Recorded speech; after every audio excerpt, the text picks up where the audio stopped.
What is going on, guys? Welcome back to the Roundtable of Rathe. I am Ryan, and today I am joined by the Shadow Lords of the group. We have resident Shadow Lord Mark, and we have Jim. How's it going, James? How's your day been? How's everything going on in the world of the Shadow Beast?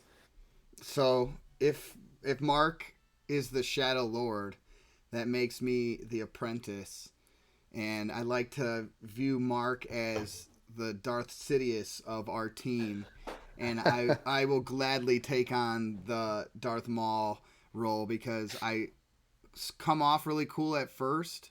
Then you really realize I don't do anything and I didn't have many lines and I'm not as good as you actually thought. So I'm But then you definitely. watch But then you then you watch watch like Clone Wars. Rebels. Yeah, you watch like other stuff and you're like, this guy's Uh, actually not that bad. He's like kind of a good person. But no, my day was good. Was outside a lot, so a little red in the face. We're here in nice. like Chicagoland area, so some days we don't get like the best weather, so you got to take advantage of it while you can. But on my end, good Saturday, good day overall. Excited to talk about my baby girl. Garlets, Shadow Lord number one, Sidious. How are we doing? Doing okay. I mean, pretty chill Saturday. Didn't do anything really. Just kind of stayed inside. Didn't want to embrace the sunlight. Yeah, of course. Kind of It's par for the evil out course. there. Yeah. So, hiding out in my little dungeon of a basement, ready to talk some shadow. Nice. Yeah. So today we are going to be introducing or talking about our, I guess, adding our second video in our initial impressions series. We did Prism a couple of days ago. That is on our YouTube channel. So if you're interested in that, but I assume that this is going to attract many of you dark individuals that have no use for the Prism build. So welcome. We are going to be focusing on the new Shadow Brute introduced in this set, Miss Levia herself. So what we're going to do, similar to how we did in the last video, we have Jim, who's been playing Levia pretty exclusively, and Mark, who has been playing Chain, but also a Shadow character. So we're just going to go over, what makes Levia tick, some awesome new Shadow Brute cards that go well in her deck, maybe why her build initially isn't the build that you should be playing. I know Jim is going to explain a lot because he's been playing her exclusively. And, we initially thought she was going to be some aggro character. And Jim's going to explain maybe that's not necessarily the correct mindset to take into building a Levia deck. But we're going to break down each individual card, her equipment, what are some good ratios at the end that we're going to talk about to have, because I know she wants her sixes. That's kind of key with the whole brute thing. But I'm going to let the experts take it away. I am just going to merely facilitate here, and we're going to be talking about Levia, the Shadowborn Abomination. And just to read her character text here, Levias' ability is if a card with 6 or more attack has been put into your banish zone this turn, cards you own lose blood debt during the end phase. Blood debt, of course, is the new keyword that has been added in the Monarch set. And basically, what that says is however many cards with blood debt that are in your banished zone at your end phase or at the end of your turn, you take that much damage. So if you have 6 cards in your banished zone with blood debt and you don't clear that, you take 6 damage. So Levia's ability gets around that, so she can kind of stack it up and not have to worry about it as long as she meets the criteria of banishing a 6. So my first question, Mr. James, what brought you to Levia? I just know from kind of playing Destiny with you, you're a light side Jedi Mark, so it was very surprising for you to focus this much on Levia. So what drew you to her? What have you loved about playing her? Just give us the lowdown here. What's the other major factor in my Destiny career? You lose a lot. Yeah, yes, and therefore I heavily enjoy. If you tell me, here's 4 new characters, and this one is supposedly the worst, that's the one I'm going to pick because I want to be the smartest person in the room. I want to be the person that figures it out. I want to see if I can get it to where it needs to be. Um, but jokes aside, I think I read her lore story and her lore story is awesome. It's super cool, super interesting. Check that out if you can.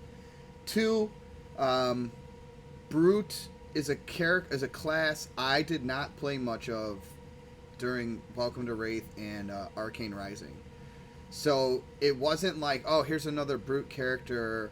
I've played Rhinar before, so I'll jump in. It felt like I was diving into something completely new. So I wasn't like scared off by the fact that it was Brute. I enjoyed the fact that it was Brute because it was a class I haven't, dove into in the past. I was like more specifically Ranger and Guardian. So I don't know why or what led me there. Maybe Mark was casting spells in the Shadow Realm and into my brain because he was sick of being the only person that played like the evil characters. So he possessed me. I don't know, but that's why I got into Levia. And Mark, I don't have to talk to you about anything Shadow related, but just what when Chain and Levia were first released, you went for Chain. What about the Shadow heroes in general kind of draws your admiration? Well, I'll first start because they released Levia first. So once I saw her, I was digging her a lot because of all the 6s. Like, that's just cool as hell, all these 6s flying at you. And then also, like, the token. I was pumped that the token lore, I think it's Blasmofat or something, Right. is really close to an actual demon in the satanic religion and everything. We'll get there. So it was really cool that way. But then, yeah, once they revealed Chain, I was like, oh, hell yeah, that's my guy now.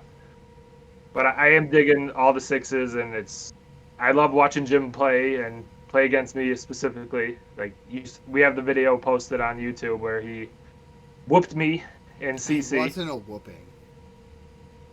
Yeah, check it out though. It's a great display from both Shadow heroes, so you guys should check that out. Before we get into the specific cards, the difference between these two brutes is, Rhinar liked to have that 6 in his hand, where Levia has a little bit more freedom because she just wants to stack her graveyard with the 6s. So where Rhinar's brute kind of ability went off when he was discarding cards from his hand, and that was a little bit more resource intensive, Levia can kind of maneuver a little bit better. But Jim, what I float to you is, looking at a brute character, right? You assume it's full aggro. Right, you just look at it and you're like, okay, I'm just gonna go gas, 6. And you found that that's not necessarily the best strategy. So if you could just kind of, before we get into all the cards, just give us a very, basic, your thought process, taking it from an aggro mindset to kind of a hybrid where you want to control for the first half of the game and then you want to go. Mm-hmm. So shout out to LSS, because when they released their, Blitz videos where they did like the, they were showing off the new characters, the new Blitz decks, I continuously watched that matchup between Levia and Bolton and was noticing the importance of playing control or being very controlling early and not being afraid to block out. And so with Levia, and like you'll see when we start talking about the cards, there's a secondary requirement to play a lot of these cards that is banishing 3 cards from your graveyard. So you'll pay the resources, and then you also have to banish 3 cards from your graveyard. And you can't do those attacks or chain those attacks together if you don't have a filled up graveyard. So it helps in a sense that you want to spend your early game blocking, biding your time, attacking with your weapon, maybe doing other attacks that don't have additional cost of banishing 3, because once you start the party of the blood debt damage, the party don't stop until either your opponent or you are dead. So it was interesting learning that at first and experiencing the hardships of like, okay, how many cards is enough? When is it go time? When do I flip the switch from being a control to I'm going to start being the aggressor, and I'm going to take the momentum, and then once I take the momentum, the opponent is not going to get it back, or I cannot let them get it back. I have to maintain the aggression. And we'll talk about that as we go. But like, not to promote ourselves even more, watch there, because I play her exclusively. She's featured in like 2 of the videos we posted, or 3 of the videos we posted. So watch those videos, learn from my mistakes, or see what I do right and wrong, and just know that every game with her is a practice rep, and it may feel like it's really bad, and it's not really bad. It's just you have to really hammer out when to do things with this character. Her numbers have to be like perfect. Like you have to have the right amount of sixes. You have to know when you have the right amount of cards in your graveyard. Like she's a little bit more fine tuned. She requires a little bit more fine tuning, and it's cool that you discovered that. All right, so we're gonna dive into some cards here, and we're gonna evaluate them, or our professional evaluation here based on just kind of our reps and stuff. By no means is this gospel, so if you disagree, let us know in the comments. We'd love to hear some arguments for some cards or against cards that we like. We're going to start with the commons. We're going to work our way up to the rares, then eventually the majestics, and then finish with some legendaries. We'll get equipment towards the end here, but we're going to start with Unworldly Bellow. Now, we're going to pull up the yellow pitch version of each one just because it's the middle of the 3. And so you can kind of, if you know the red, blue, yellow kind of order, usually red has +1 attack or whatever it might be. So there are usually 3 pitches for each of these cards. I will specify if there is not. But Unworldly Bellow has a red, yellow, and blue. The yellow version says, as an additional cost to play Unworldly Bellow, banish 3 random cards from your graveyard. The next brute or shadow attack action card you play this turn gains +3, go again. It blocks for 3, it costs 1. James, what do we think about this card? Is it a necessity? Is it broken? What's the analysis here? Okay, so when you're playing Levia or Levia, you have to be very aware of the cards that you put in your deck that do not attack for 6 damage. And so when considering a card that doesn't attack for 6 damage, the second thing I look for is, does it block? So it doesn't meet our first qualification, which is fine, because you can put cards in your deck that don't attack for 6. You just have to be aware of the numbers. It meets our second qualification. It blocks for 3, which is outstanding. And then the card functions as a pump to damage, right? So a 1-cost card, you must banish the 3 from your graveyard to then pump any the next brute or shadow attack. So it could be the meat axe swing, or any other shadow brute attack. The problem is, I don't know. There's another card that we'll get to down the road that I feel like gives you better value, even though it costs 1 more. And we'll talk about Convulsions from the Bellows of Hell when we get there. Yeah, we will. But just on the surface, I haven't used this card enough because I've opted to go the other route, using Convulsions from the Bellows of Hell. But you see the yellow one on the screen, but if it was the red, it would be 1 for a +4, which is outstanding. But, I haven't played it enough. I think it is good. I think there's a deck where you run this in, and Levia needs to pump the damage. It's hard to find slots for attack reactions or other ways to pump damage. So this is one of the cards I would use. So I would say it's good. I just don't have a lot of XP with it because I've gone other routes early on. So now, Mark, as a maybe a person who's played Levia extensively, banishing 3 from this card and then banishing 3 from, the next attack action card, that just seems like a lot of, resources that you need to have in your graveyard. Do you think that's unreasonable, or do you think, is the cost of this card worth the +4 if you're playing the red pitch? The 1 for 4 is cool. I do agree. You can't have 2 cards in your hand that banish 3 cards from your graveyard, because then you're basically you're swinging for 10 and you're banishing 6 cards from your graveyard, which will affect you later on. So I'm kind of feeling this probably isn't a good card for Blitz. In CC, you could probably play some. But I mean, in Blitz, I just don't think it's playable really, because I mean, you have to play this with like a card that doesn't do the banish 3 from graveyard. So I think there's a couple more coming up later that where you draw a card and then then you throw one to the graveyard. Those are the ones you would have to play with this. So I'm just feeling it's kind of nichey, but not in Blitz. I can see it in CC. I I'll Oh, go ahead, Jim. I'll counter, not like counter opinion because I agree with you, but I will just say that if you control enough like you are supposed to in the early game, I have done many turns where I have used 2 cards that banish 3. I'll play a Dread Screamer into even another Dread Screamer into something else. So if you have your graveyard stocked up, that's not a problem because then you're also putting this card, the card you play after this card, are going back in. So 6 are coming out, but 2 are going back in. Sure, they might not be 6 attack. Well, one of them probably is.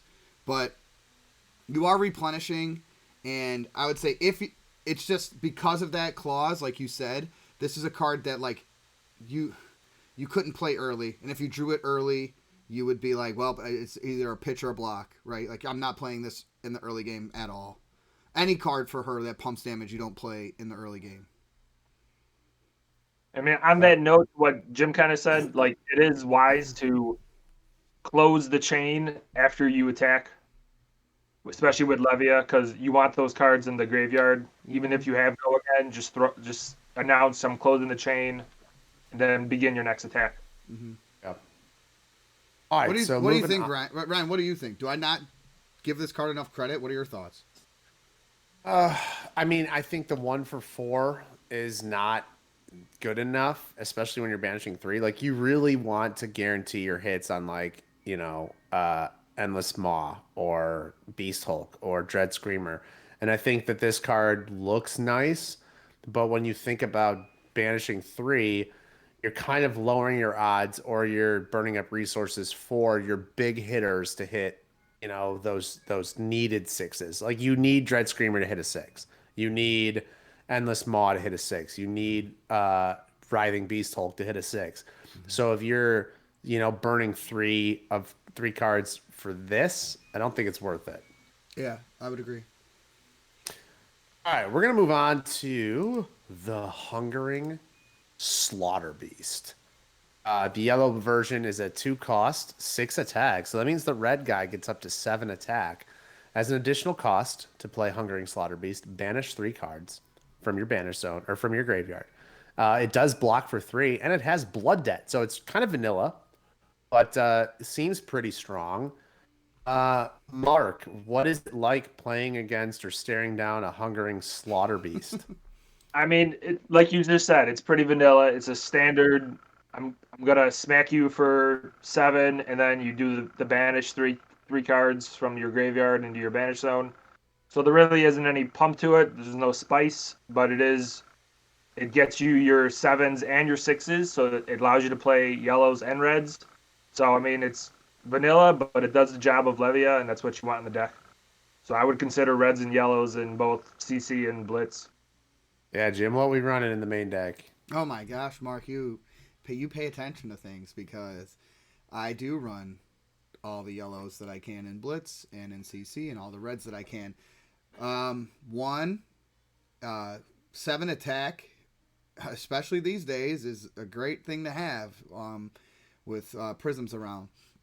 So when the red attacks for 7 and the yellow is a 6 and it blocks for 3, you have no problem paying the blood debt, when the time is right, to either play this card as just, hey, I'm going to come at you for 6, I'm going to come at you for 7, or to follow up another attack with this card, or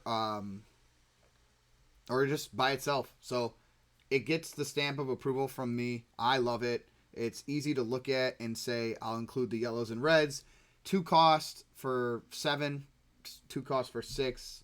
I'll take it all day.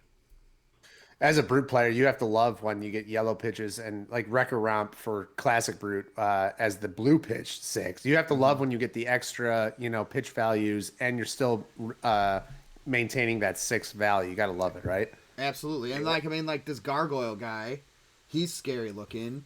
He's got Yeah, like he's wings. terrifying. Yeah. He's wonder if- hungry. He is the hungering slaughter beast. He's gonna slaughter some people, and he's gonna probably eat them. Who knows? All right, next card on the list as we make our way up through the comments here is Graveling Growl.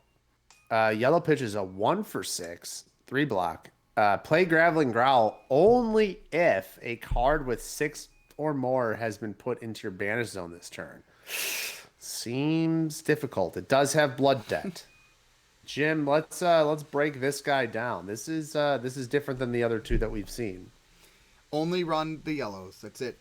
Because one, the clause of only playing this if you have already banished a card with 6 or more power. That's why it costs 1 and not more than 1. So they give you a clause of like, okay, here's a good card, costs 1, but you can only play it if you've already banished. So this card's great to follow up a Dread Screamer. If you use a Shadow Puppetry on something else and you have Go Again, and you get to if you somehow acquire a second action point, this card's fantastic. It's actually not a bad card to put in the arsenal at times because you know you'll draw into your Go Again cards. So like you're like, okay, I can play a Screamer or get it after I have Go Again. I have a very cheap 1-costed attack that I can, pitching a blue would then gift you the Screamer for 2 and then this for 1. So that's outstanding. However, I only play 3 because I don't want to take the risk of running 6 of these and then having my hand be convoluted and not being able to play this. When turning off Blood Debt is imperative, once you start attacking, you cannot take Blood Debt damage to yourself that's more than like 1 or 2. So when you get past like 4, 5, 6, and so on, you can't run into a situation where you've just blocked and then this card or some other card in your hand are the only 2 cards that you have, and you're not going to be able to turn off your Blood Debt because you can't even play this. So I run the 3 yellows because it's a yellow 6, pitches for 2, and if the situation arises, it's good to have. Other than that, don't play any other colors, in my opinion. So the value of this card, in your opinion, is mostly yellow pitch, 3 block. Correct. Six attack for the 6. Yeah, sure. For the if I block with it, it goes into the graveyard, and that's a wonderful thing. Yeah, so you have no problem pitching this or blocking it, especially. Yep. I would almost say like you're gonna block with it probably early on, especially, and then since you are looking at your hand, if you don't foresee the big combo hand, it's probably gonna be your black card, and then you got to keep the 3 to do at least 1 play of something. But absolutely, that's why I like Jim's strategy of just having the yellows, because then you won't get 2 of them probably. You could at least have something to block with, and you get that yellow pitch out of them. Or keep it for your big smackdown hand, and it's gonna hurt then. If it aligns, right, you're gonna play it. But if not, you have no problem blocking with it. Yeah, like and pitching. Not the we'll talk about her hooves, but because it seems like on paper you're like, okay, this character probably can't gain Go Again a lot, but like you do, or there are ways to like gain action points.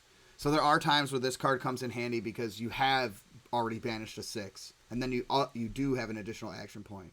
But yeah, and that leads us to our next card. And I know I've been switching off between Mark and Jim. I'm gonna fire. You know what? Just for this one, Rye, let's pull up the red. It's too awesome. All right, I will. I'm gonna fire this off to Jim. We're gonna pull up the red here. Before we get in, Jim, is this the best card in the deck? Yeah, it's the best card. It's the best common card in the deck. It could be the best overall card in the deck. Honestly, I mean, Jim gets started on. I just like to say the artwork is weird as hell, man. What is you really that gotta focus to see what the hell's going on, but it is weird as hell. When we first pulled this card, we were convinced it was like 2 legs, and we didn't. I know this. We always mark that these videos are not for children, but it was looking like this thing was like eating ass. It took us like a solid, 30 seconds of staring at it before. Skull. Okay. Yeah, before you realized whatever that thing is about to suck out the brain. There goes our potential for spoilers in the next Kingdoms here for the comment of eating ass. Anyway, we are of course talking about Dread Screamers. So the red pitch value, 2 for 6, 3 block. As an additional cost to play Dread Screamer, banish 3 random cards from your graveyard. If a card with 6 or more attack is banished this way, Dread Screamer gains Go Again Blood Debt. James, tell me about it. So this card's pivotal because most decks, and this is why Reinar struggled in some capacity, is and they gave him ways to gain Go Again most of the time if they didn't defend with 2 cards. But this is so critical because once you are applying pressure, you need to be able to do more than just 6. Most people are comfortable with blocking with 2 cards and then still having a turn with the other 2 cards in their hand, right? Am I wrong there, guys? No, that's a good analysis. Yeah, so like the fact that this gives you Go Again is insane. Whether or not it's just Go Again to then swing with the Ravenous Meat Axe or whatever weapon you have chosen to use, whether it's Go Again to go into like the card we just saw, the Graveling Growl or Hungering Slaughter Beast, it's a way to go like 6 attack, and then you're going to follow that up with either another like 4, 5, 6, 7. So Go Again this is how you push through when you have your opponent down on health. This card closes out the game and helps you close the gap, and then helps you steal all the momentum as far as getting them to block, and then you are just running the show. You guys have played against this. What are your thoughts on it? Well, I mean, the one play that I think I have to note is, I mean, this is obviously a dream scenario, but it has happened. It's in the video. I lose the game. Spoiler, but it's in the video. It is in the video. The Dread Screamer into Dread Screamer into instant Doomsday into an attack with Blasmofat is, I mean, that play is a thing. That's what, 6, 5, that's 11, 17 damage. If it was red, it would be 666. Whoa.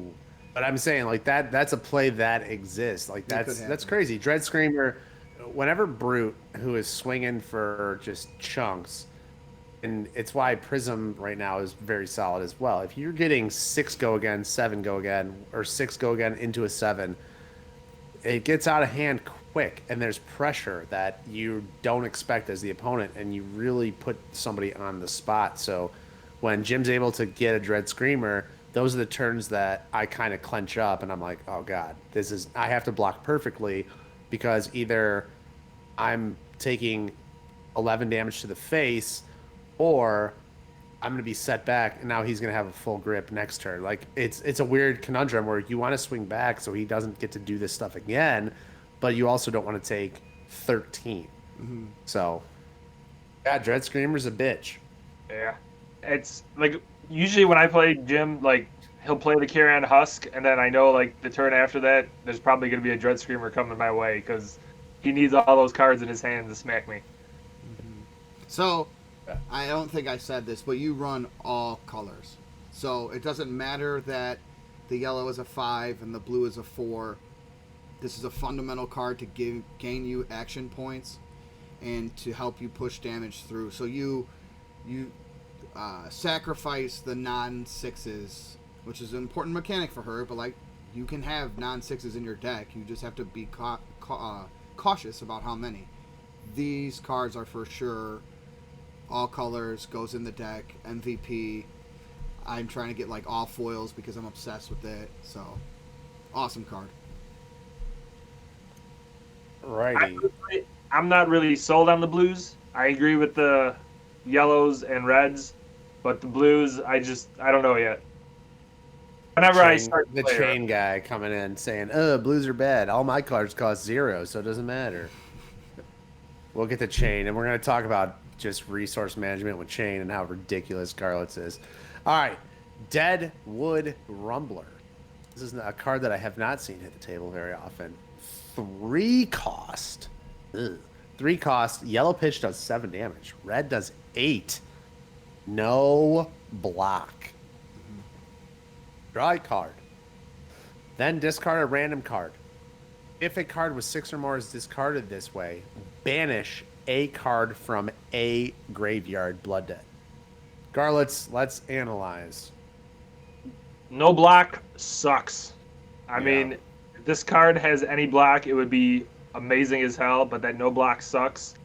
I mean, it's just in the deck I built, it feels like blue might be the only style because you're getting a blue for 6, and so you get the pitch, you get the 6 that you need, but I can't see running a lot of these in your deck because if you get stuck with a handful of Deadwood Rumblers, you ain't gonna block anything. You're just taking damage. James Gang. I mean, I've taught Mark well. Jeez. The only color I consider is blue because of the 6 power attack and the pitch for 3. And you do need resources when playing Levia. Like Mark said, the no block is absolutely brutal. It also sucks that this card... Brutal.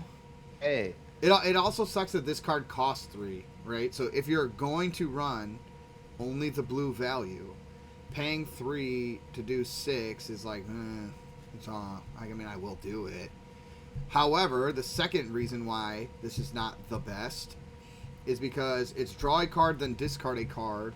It's random. If a card with 6 or more is discarded this way, banish a card from a graveyard. So, like let's say you have to turn off your Blood Debt, and you can only play this card. Let's say you're like in a scenario where that's the case, and you play this card, and then you draw a card and discard a card, and the card you discard isn't a 6 or more, and then you cannot take a card from your graveyard and banish it. Well, then you're also taking Blood Debt. So, lot of risk, and I like to think when I build my deck, I like to stay risk adverse and avoid it at all costs. So no block, that's a red flag. Conditional Blood Debt turn off, that's a red flag. And 3 cost, that's a red flag. I'm willing to forego the power of the 7 and the 8s on the reds and the yellows and just say, nope, not doing it, not playing it, too risky. Now, I'm not saying that it can't go in a build somewhere or be good in some other facet. It doesn't fit my style. Yeah, I don't know. I'm as an ignorant individual, but yeah, I mean, going back to my Prism style, you know, the auras don't block for anything. I dislike cards that don't block unless they are broken. This card is not broken. This card doesn't seem like it does enough. And on top of that, it's the random draw. There's just way too much cost, risk, no block. It's just, I personally, if I'm starting off building a Levia deck, I'm not even looking at this card. It'd be my least favorite card of her set. Yeah. Moving on to a card that I have seen you run though, Boneyard Marauder, yellow pitch version, 1 resource, 5 attack, 3 block. As an additional cost to play Boneyard Marauder, banish 3 random cards from your graveyard. Blood Debt. Vanilla card again, 1 cost though. It is pretty cost efficient there. James, what do we like about the Boneyard Marauder? So while you read it, I had the yellow on the screen. But I'm going to quickly switch over to the red because that's the only Boneyard Marauder you are playing in a Levia deck, in my opinion. 1 cost is outstanding.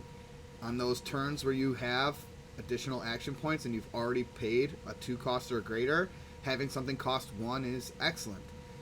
Even if it's just for 1 more damage than the potential Ravenous Meat-Axe that could go up to 5, you don't care. But you're not playing the yellows and blues because it's against our ratio of 6s in our deck. And so if we're going to play cards like Dread Screamer in yellow and blue, and we're going to play cards like Convulsions from the Bells of Hell or anything else, we want our other cards in our deck to be 6 power, and this is pretty cost efficient. So only run the reds, in my opinion. Even if it's a vanilla attack 6, I like it. Very basic, but I like it. Everything he said, I agree. I mean, you got 3 cards that are going to be your vanillas. You got your reds and yellows of Hungering Slaughter Beast, and you got your reds of Boneyard. I mean, they do what Levia needs to get done, but it's simple as hell. There's no risk. Like we said last card, there's no risk. It's just does what she needs to do. Should be in all decks. Yep. Cool. So that will do it for the Shadow Brood commons. Any parting words before we get into the rares here? Don't sleep on Boneyard Marauder Red. Dread Screamer's the best common. Be cautious with your Graveling Growls. Hunger Beast is amazing. Yellow and red. the jury's still out on Unworldly Bellow. Seems to me like she has less good commons than Prism does. Yeah, you think? You know? Well, yeah. I mean, but her Majestics really make up for that. Her Majestics. Are No, very I don't good. think so, but we'll get there too. I haven't played it. I'm just the light Prism player. It's just loving it. So the first rare here, uh, Convulsions from the Bellows of Hell. The Bellows of Hell is actually what Garlitz calls his apartment or his house. That's like his nickname for his little lair that he lives in right there. But Convulsions from the Bellows of Hell. 2 cost is the yellow. No attack. Has 3 defense. As an additional cost to play Convulsions from the Bellows of Hell, banish 3 random cards from your graveyard. If a card with 6 or more is banished this way, the next attack action card you play gains +2 and Dominate. So Red Pitch gains you +3 in Dominate. And then it also has Go Again. Mark, since Oh, you I wanted to be called on first. yeah, but I got you like I 3 know, times in I a know, row. I Like, know, Mark but lives in the Bellows of Hell. Like Mark, he's all like right, I do want to hear Mark talk about this card because he kind of like told me, he's like, I think we have differing opinions. So actually, oh, all right, Mark, go ahead. Okay, first off, I love the artwork. Like, playmat worthy. I want to playmat of that crap. I don't know what's going on in it, but I love it. It's something's Just- funky going on. It's awesome. There's bellows and blood and hell and all that. Yeah. So the card itself, 3 block is good, standard. 2 cost, and then you gotta do the 3 random cards from your graveyard trick. And then if you do hit it, you get a +3 and Dominate. I'm not really sold on it. Like, I don't like the 2 costs for a +3. The Dominate's kind of cool, but it does feel like a game ender. Like, you need it at the end of the game, not really at the beginning of the game. And I'm not a fan of the 2 cost of it. So it's just, I gotta wait and see on it. I'm mostly waiting to see what Jim does with it. Yeah, I know he loves with it. Yeah, so if he beats me with it, I could be sold with it. But right now, I feel like there's other cards I could put in a deck that could accomplish some heavier things for me, or maybe more Go Again. But as for me, it's out of my deck. Jim, what say you? All right, Daddy, chill, because Daddy chill. Daddy, chill, because first thing you need to notice is it says the next attack action card you play this turn. There is no shadow requirement. There's no brute requirement. There's no any requirement. It can be any attack action card you play this turn. So giving yeah, so giving Command and Conquer. yeah, so yeah, giving any card Dominate is good. Whereas we talked about what was it? Unworldly Bellow. That said the next brute or shadow, I believe. So that qualification is gone. Dominate is how you punch through at the end, especially in Blitz. So with that being said, like you said, it's 2 cost to pump 3 on the red. That doesn't seem worth it. But if you play the yellow and the blues and you're happy to pitch this early and you're happy to get it back at the end of the game, it still blocks for 3 if you end up needing it to block. Getting that Dominate clause on any card, because you do run non-brute or shadow cards. Like you do play cards that aren't those 2. So I'll pay the 2 to give any card I have Dominate, because what you'll see the problem is with Levia is you'll have an outstanding mid to late game, and then if you're just continuously going with like a 6 and you're finding it hard to gain that Go Again, maybe you have already done your Art of Wars, your Puppetries, your Screamers. Dominate's how you're going to close out a game, or at least attempt to close out a game. So in my opinion, I'll pay the 2 to gain Dominate on any card +2 for me. So I think this card is an insane pairing with Command and Conquer, because giving that card Dominate is, for one, busted. Giving it Pumped Up is also busted. But the best part about it is if you pair it up and you can be patient and you wait for the Command and Conquer, you're only pitching 3 cards from your banish zone, right? It's not like Yeah, and so you're turning off Blood Debt while playing, and then let's say you're essentially you're saving turning off resources. You're turning off Blood Debt with the 3, and then you could play a Command and Conquer, which by itself wouldn't turn off your Blood Debt. So like, But it also saves you, like it saves your resources, and your, like, what was the other card that we so you're had the saying like problem if you with? did like a Convulsions into Boneyard Marauder or something, where you'd have to then do 6, Yeah, like that's 3 and 6. 3. Yeah. That was the problem that we had with the first card that we reviewed, Unworldly Bellow, right? Yeah. You don't want to pitch 6 cards and only pump by 3. This one's like, hey, I'll pitch my 3, and then Man and Conquer doesn't have to do it. Turned off Blood Debt. Now you got 10 Dominate coming at you. Bingo bango. The thing with this Command and Conquer, you need 4 cards to pull that off because you got to pay 4, 2 for command, 2 for this. Yeah, I So- love setups. I love my Yeah. setups. So if you're patient and you wait on this could be a game. This is a momentum swing. Pitch it early, block with it if you have to. Could momentum swing or close out the game. That the ceiling seems too good to not try it, in my opinion. All right, we are moving on to the next rare here. I pulled up the red version of this card because it does have the 6 attack. So Yeah, Writhing Beast Hulk, 2 for 6, the red version, 3 defense. As an additional card, banish, or as an additional cost, banish 3 randos from your graveyard. If a card with 6 or more is banished this way, Writhing Beast Hulk gains Dominate. It has Blood Debt. And they basically put Brock Lesnar on it. It is Brock Lesnar that is ripping John Cena in half at SummerSlam from 2016. Yeah. Jim, Writhing Beast Hulk, red version. Good, bad, indifferent? What do we think? I think it's great, especially the red version.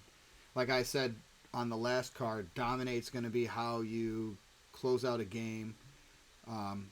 Any type of Dominate's good, especially when it's 6 or more. The problem is, with the red being the 6, I do also run the yellow, because if I'm going to find a yellow card that's not going to have 6 power, I want it to have upside, like closing out a game.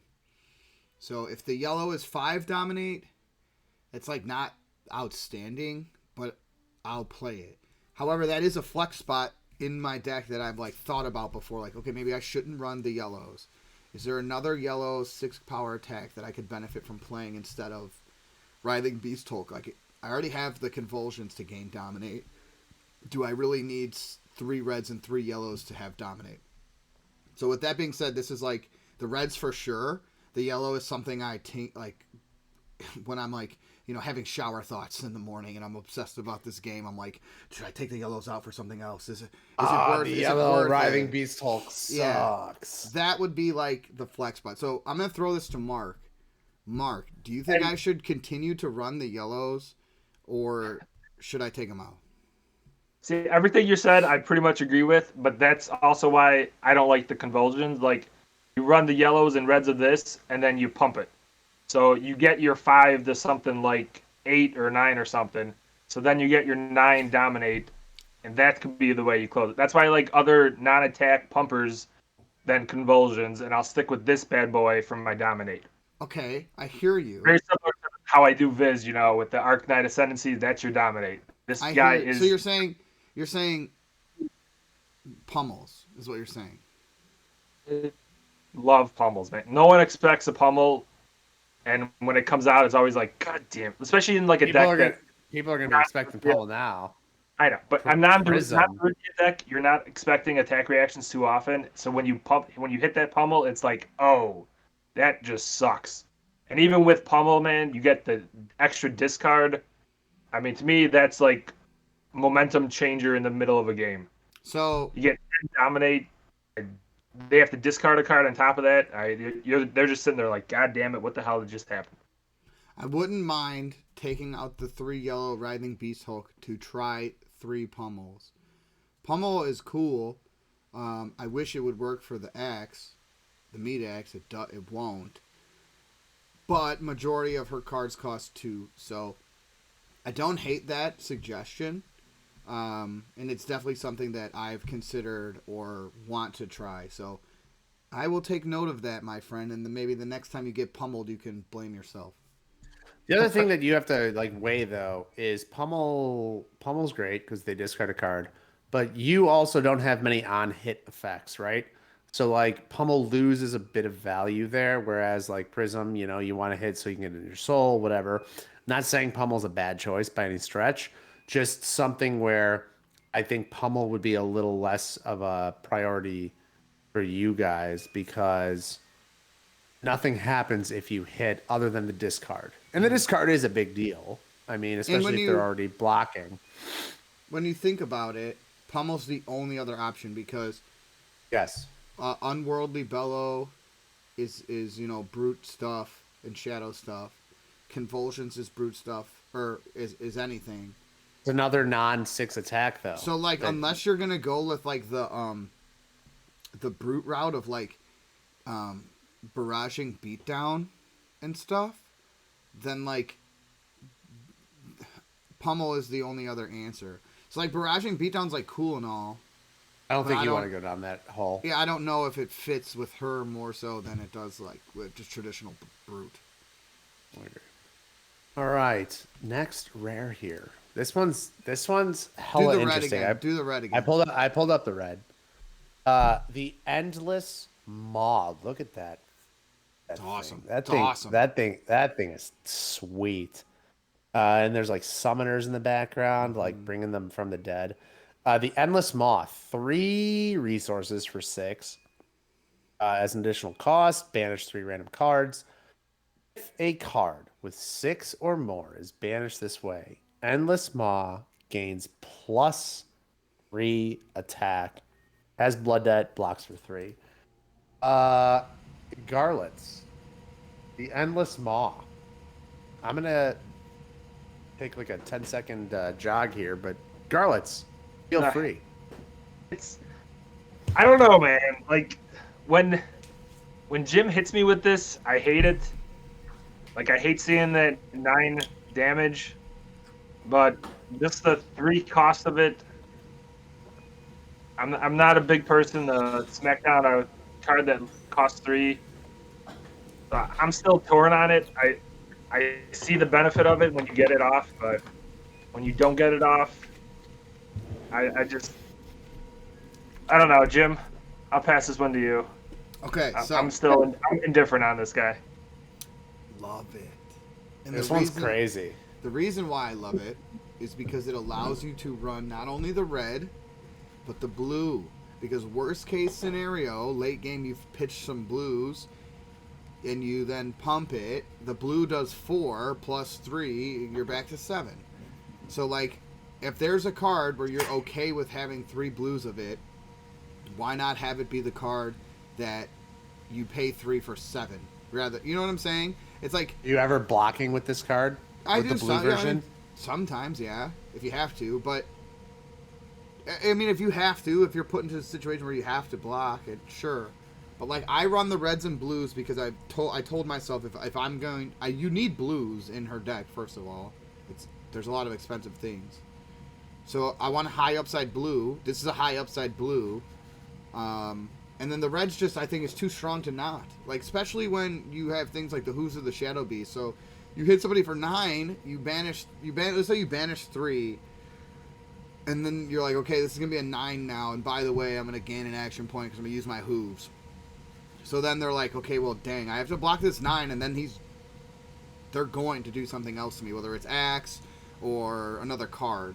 So, like, 9 is too threatening to not. And so, like, 3 for 9 is fair, I feel. If it was, like, anything That's less phantasmaclasm. Yeah, if there was anything less, I wouldn't be happy with it. But 3 for 9 is cool. So, That's hyper efficient, yeah. It's hyper efficient. I like the reds and the blues. I like it. 3 for 9 is, yes. It'll probably end up going in my decks, but Say that again, Mike. I couldn't hear you. it'll probably end up going in my decks whenever I build her, but I hate that 3 cost. I just feel like, hear you. I don't know. I like having 2s and 1s, but I'm sure if I see it against me enough, It's I the will chain. definitely It's the fall. chain, baby.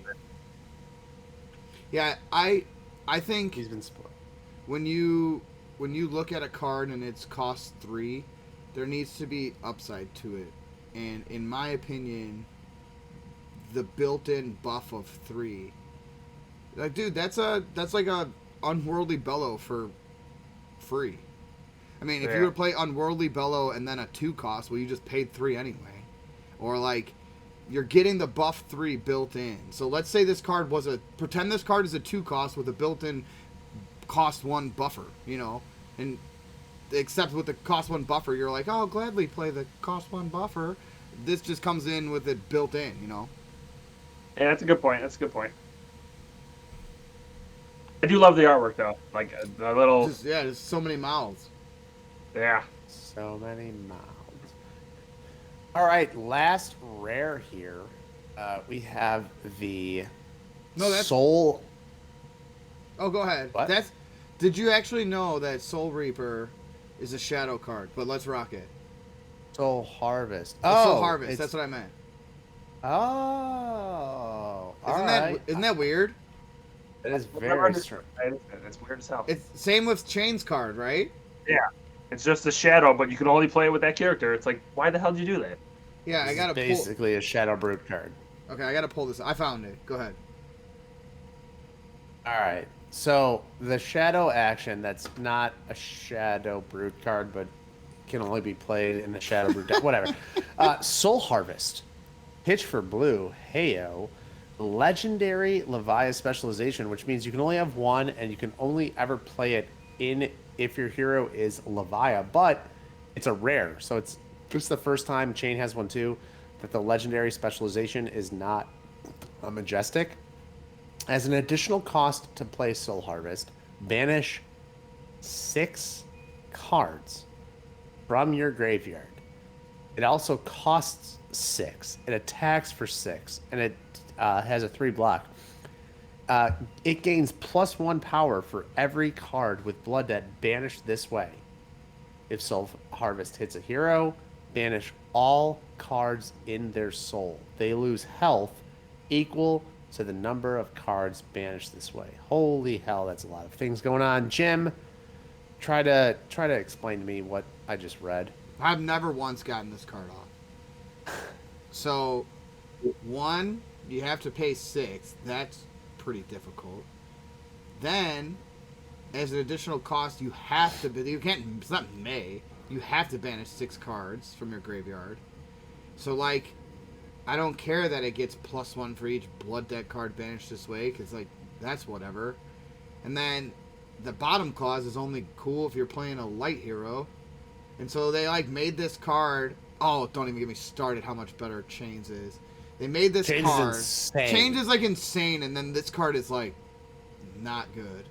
So, like, the only thing cool about this card is you're like, oh, it's a blue pitch that does 6 damage and blocks for 3. So if you're gonna put it in your deck, that's the reasoning why you're putting it in your deck.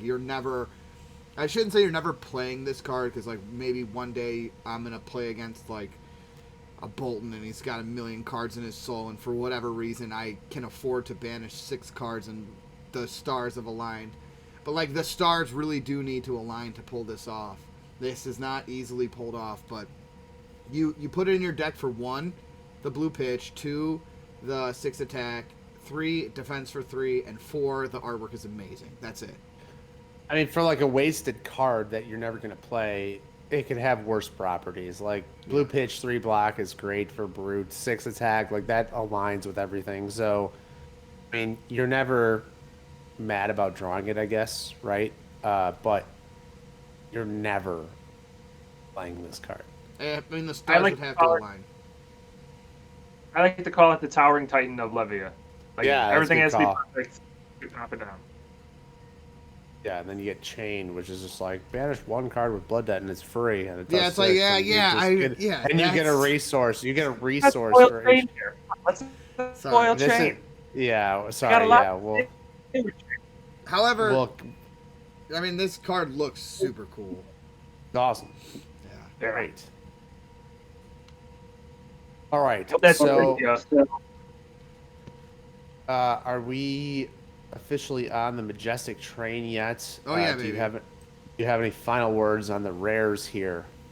Not all the rares are good. Convulsions, Writhing, and Endless Maw are all worthy of deck spots. Cool.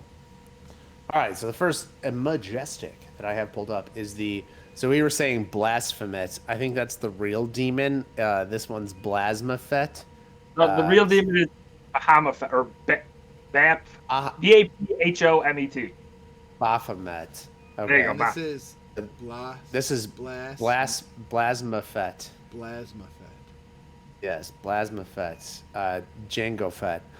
So Shadow of Blasmofat says draw a card and discard a random card. If a card with 6 or more attack is discarded this way, search your deck for a card with Blood Debt, banish it, and then shuffle your deck. It does have Blood Debt. It's 2 cost with 6 attack, 0 block. We'll start with Jim, just because we're on the Majestics here. Jim, what do you think of the first Majestic here for Levia? Come on, man. I mean, it's not even near Majestic status. You compare this to the Shadow of Ursa, and it's dog Oh, we can't say water. chain. Don't spoil. Don't spoil. I'm just saying, Shadow of Blasmofat is, I don't know. It doesn't defend. In comparison, It doesn't it's dog water. defend, so it like needs to be really good if it doesn't defend. And so it's like, okay, I'm doing 6 damage. That's cool.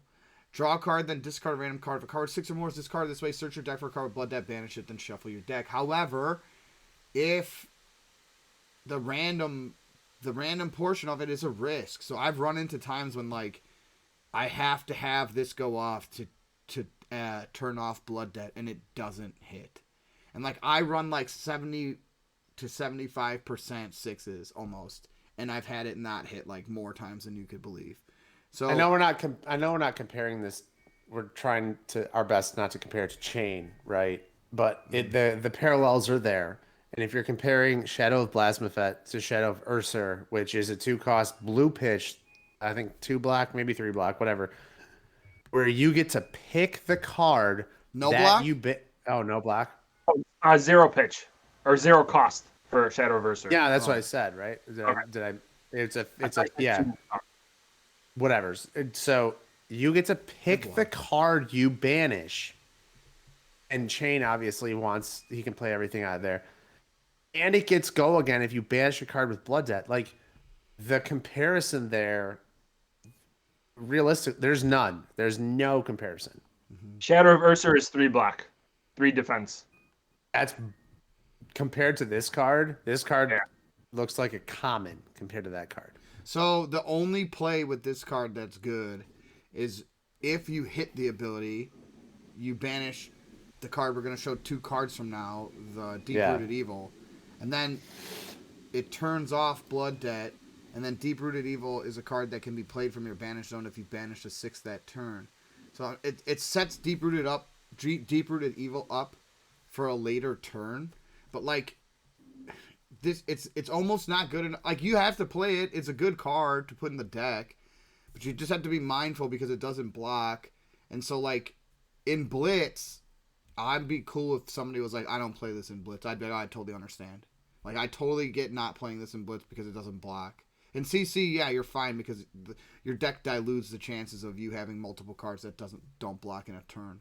But in Blitz, it's like I don't know if it's good enough to play in Blitz. 1, it's a random turn off. 1, it might not even turn off your Blood Debt, and it doesn't block. And 6 attack is just like, okay. So, come on, man. It's also red too. It's what? It's red pitch, Red too. pitch, Yeah, too. come on, dude. That's crazy for a Majestic. Because Yeah, it's like... It's like not good. It's like borderline like not good, and it like should be better. If this was a rare, Yeah, you'd still debate it. you might not play it. Yeah. If this was a rare, you'd be like, yeah, that's a rare for sure. Mm-hmm. That's crazy. Yeah, it's All right. unfortunate. Moving on to, we'll go to brighter notes here. This is probably would you say, Jim, the one of the better cards in the deck? Maybe the best card in the deck? Yeah, I like it. So one cool name, Mark of the Beast. Cool art. Um, if Mark of the Beast would be put into your graveyard from anywhere, instead banish it. 6 attack, 3 defense. So you could defending with it feels bad because it adds a blood debt instantly goes to your banish zone. Attacking with it feels great because it turns off blood debt for the turn after it goes to the banish zone. Having it be a 2 cost is great. Having it be a yellow pitch is great. So like this does everything Shadow of Blasmofat does. This should be a majestic. This is a majestic. Yeah, like better. So like you're paying to turn off blood debt auto.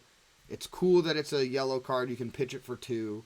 6 damage is fine, and it defends for 3. So it's like good. None of her majestics are like insane. They're all just like Shadow Blasphemous is like borderline bad. This card's like good. It's not like great.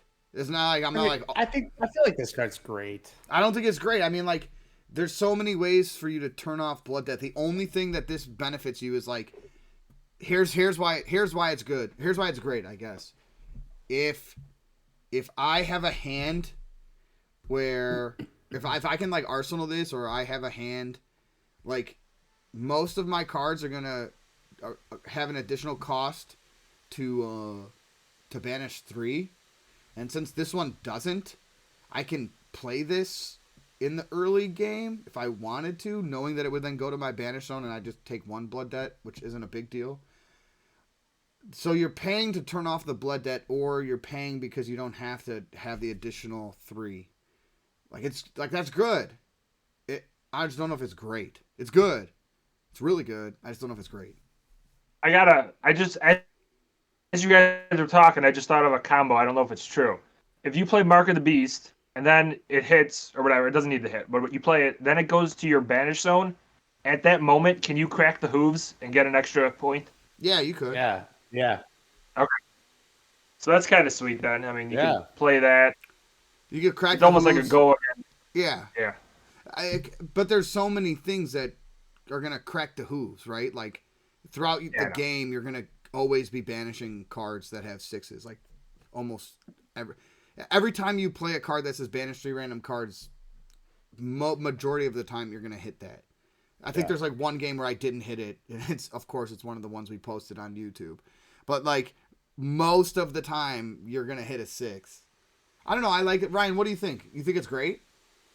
I do. I think it's great just because it allows you to bank those extra resources in your graveyard where you're not, burning through 3 of them. And so I just think, there's a relief to playing this card where it also affords you the opportunity to fully block. Like assuming you're blocking with 6 against an opponent's turn, it affords you the opportunity to fully block, keep 2 cards in hand, and then still do some stuff where you can attack and turn off like blood debt. Like I think that's a pretty big deal. I like arsenaling this card because of that. Like you said, I arsenal it, and then I can block with 3 cards if I needed to, and then extremely efficient. It's extremely efficient. Like it is really good. I just wish it was like a 7, it for 2 costs for a 6. I mean, it's good. It's great. You made me change my mind. It's like really, really good. But I think this card's very good. I would like date it for a long time, but I don't know if I would like propose to it. All right. Well, I do love that they made it the alt art for Levia. That was a good choice. Yeah, I agree with that as well. Moving on to the tree. Deep Rooted Evil. 3 cost for 6 here. Pitch is yellow. No block. But the card with 6 or more has been put into your banish zone this turn. You may play Deep Rooted Evil from your banished zone. It has blood debt. So if you discard this and put it to your soul, Jesus, I'm so light. If you put this to your banish zone on the turn, you can play this from your banished zone. So 3 cost, 6 attack, play it from your banish. It's the only one that Levia really has that can be played from banish. Garlets. What do you think about the tree? Course, like it because you could play it from the banish zone. Like I dig that aspect. I feel like if this was like a tournament play, like really not friendly games like we play, you could just hide that card in there and no one expects it, and then you just whip it out on a go again, and it's smacking you for 6. I like the yellow cost, but I mean, as Jim was saying, it's not totally overpowering or amazing for a majestic. It is something simple. But I do like that you can play it from the banish zone. It has a little chain flavor to it. James, what do you think about the tree? I like it. Again, I would date it, but I wouldn't marry it because the tree doesn't block. So the only way to get it into your banish zone is you either have to do the Shadow of Blasmofat or you have to swing with the meat axe, and this has to be the random card that gets it into your graveyard, or you have had to just take a turn where you pay 3 and attack, right? So, like, you like to see this early because it's a card where you can, instead of swinging the meat axe, you pay 3, you attack with it for 6, it goes into your graveyard, and then you'll eventually have the potential to play it again. So, the potential to play it out of the banish zone makes this card, like, really good. The fact that it doesn't block, like, if it blocked, would it be really that broken? Like, did they really, like, I want to ask you, like, if they gave this, even like a 2 block or something, if they gave this card the ability to block, would that make it too broken? Like, it still costs 3, that's pretty expensive. It only does 6, that's, like, on par.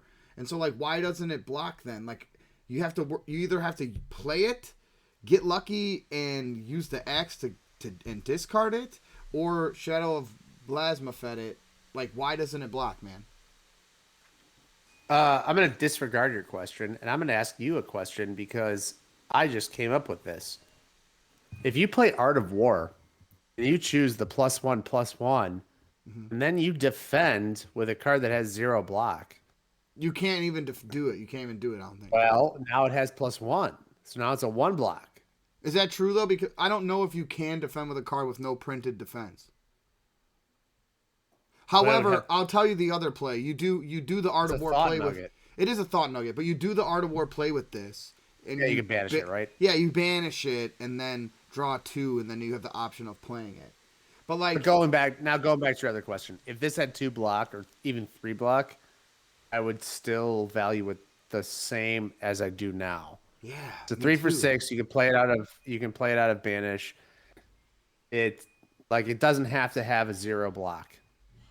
Yeah, so like 3. If you're it could have a 3, and I would be like, hey, that's a pretty solid majestic. Yeah, I mean, and like would be perfect.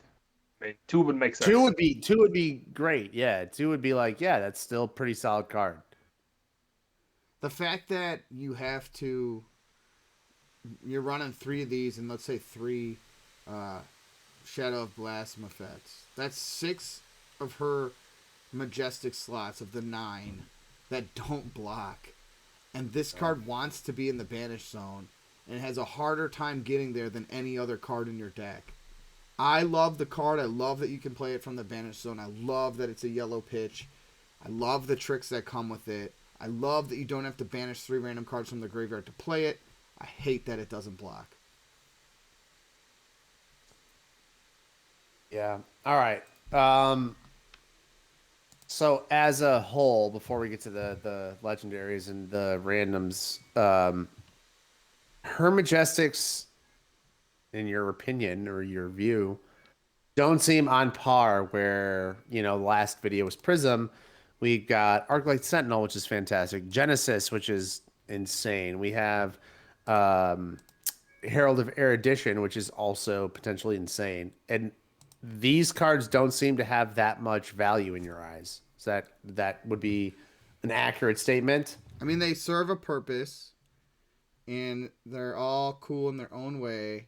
But yeah, they're not like outstanding. They don't. They're pieces of the puzzle.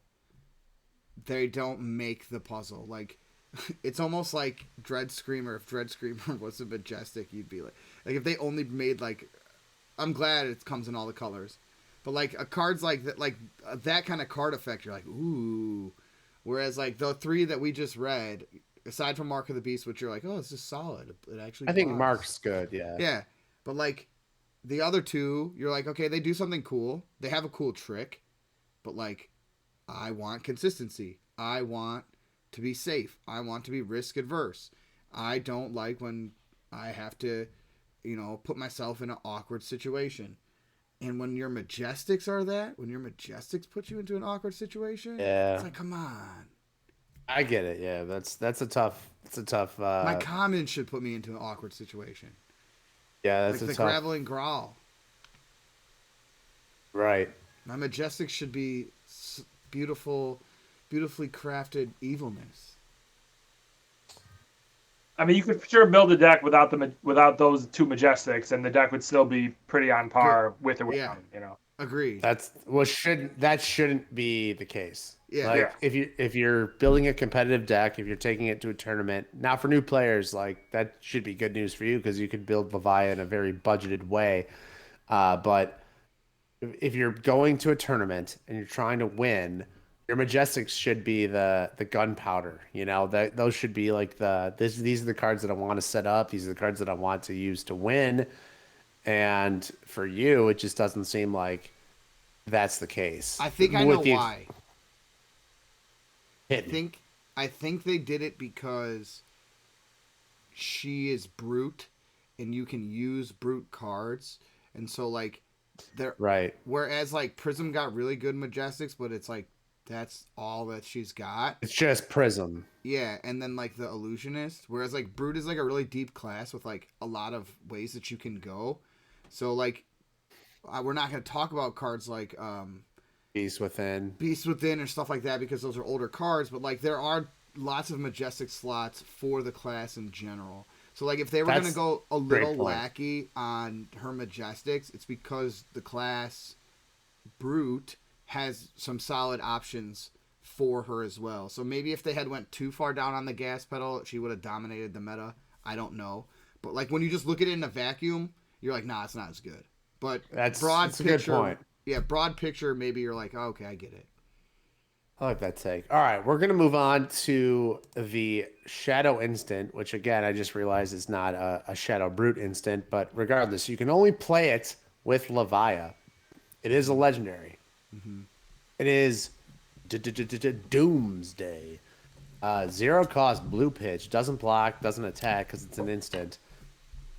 Play Doomsday only if there are 6 or more cards with Blood Debt in your banish zone.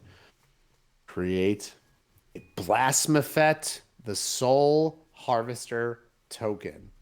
So before we digest this, bring up Blasmofat, and Blasmofat is one of the first of its kind. So he was the first one spoiled. He is a new ally card. Ursa is the second one. Blasmofat, the Soul Harvester. He is a ally, so he goes next to your hero. He has 6 health. He can be attacked. He cannot be defended. So which means that you can't pitch cards out of your hand to help defend him if your opponent is targeting him. He just kind of sits there and takes it. But he is a 0 cost, once per turn action attack. He attacks for 6. And it says, whenever Blasmofat attacks, you may banish a shadow card from your hand. If you do, you may banish a card from the defending hero's soul. Jim, is Blasmofat broken? No, he's just good. He's not broken. So like, rewind just for a second and Doomsday. I know we don't, we haven't done the chain episode. Doomsday is exponentially easier to pull off than Eclipse.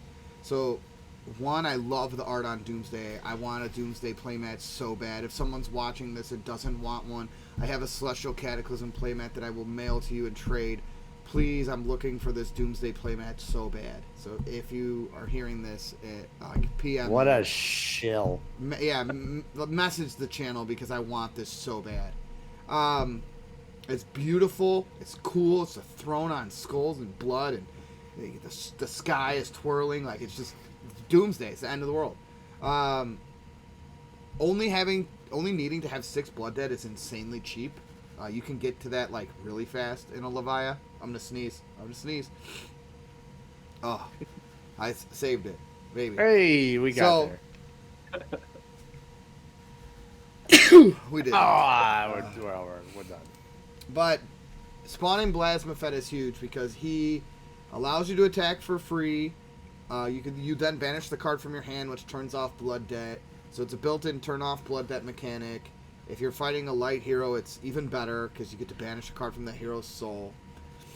Worst case scenario, they have to spend a turn killing him, and they're not attacking you. I have had turns where like they'll attack me, they have go again, then they like attack Blasmofat. It's pretty easy for Prism to get him off the board because you can't pop a Phantasm card, and a lot of her cards do like a lot of damage. But he's just good. If they spend time attacking him, they're not attacking you. And I like to call him Blastoise, which is cool. That's my favorite Pokemon. So it's like it's Blastoise, it's Blasmofat. We're eating souls, baby. We're water gunning you. We're doing it all.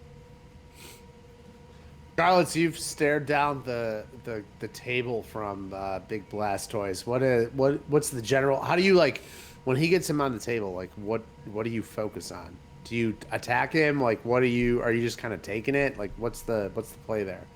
Oddly enough, I've never had Blastoise against me yet.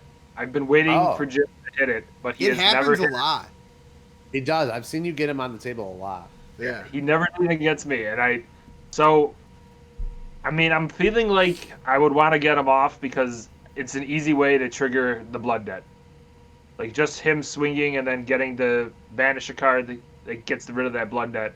Mm-hmm. But with Chain, it's so much harder to get up to 6 damage. So they'll probably eat, like, most of my turn away. Yeah, but, ironically, you're right. Like, his fellow Shadow character, he, like, really pwns.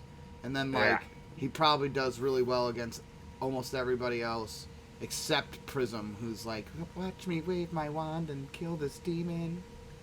Stop. With an illusion. Stop. Sorry.